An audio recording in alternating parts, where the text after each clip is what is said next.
23 مارچ قرارداد پاکستان کے ساتھ ساتھ 35ویں یوم تاسیس لیبر ڈویژن اور 38واں یوم تاسیس ایم کیو ایم کے حوالے سے بلدیہ عظمیٰ کراچی لیبر ڈویژن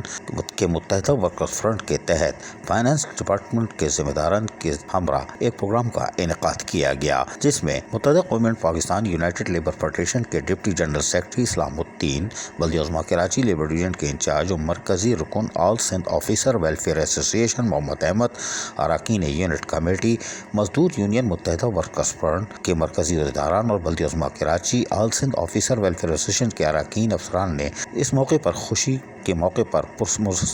کیک کاٹا اور لیبر ڈویژن بلدیہ عظمیٰ کراچی یونٹ کی جانب سے یونائیٹڈ لیبر فیڈریشن کے ڈپٹی جنرل سیکرٹری اسلام الدین کو سیونیئر اور پھولوں کا خوبصورت گلدستہ بھی پیش کیا گیا۔ اس موقع پر جہاں بلدیہ عظمیٰ کراچی کے labour division unit sub unit کے تمام ذمہ دار کارکنان کی بڑی تعداد موجود تھی، وہیں کامیاب یوم تاسیس کے موقع پر خوشیاں ہی خوشیاں دیکھی جا رہی تھیں۔ اس موقع پر یقینی طور پر محکمہ فائنانس کے ذمہ داروں نے گل پاشی بھی کی۔ بلدیہ عظمیٰ کراچی میں متحدہ قومیت کی لیبر ڈویژن کے تحت متحدہ ورکر فرنٹ رجسٹر نے یقینی طور پر آج کامیاب 23 مارچ قرارداد پاکستان کی تقریب کے ساتھ ساتھ اپنا 35واں یوم تاسیس جو کہ لیبر ڈویژن کا تھا اور 38واں یوم تاسیس ایم کیو ایم کا تھا، وہ خوشیوں بھرا کر دیا، جس میں بلدیہ عظمیٰ کراچی کے دیگر محکموں کے ملازمین نے بھی بڑی تعداد میں شرکت کی۔ عزیز عارف، KBS بلدیاتی نیوز کراچی۔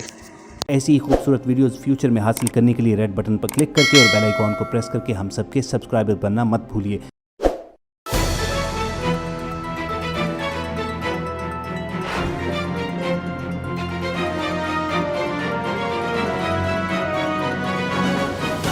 KBS بلدیاتی نیوز۔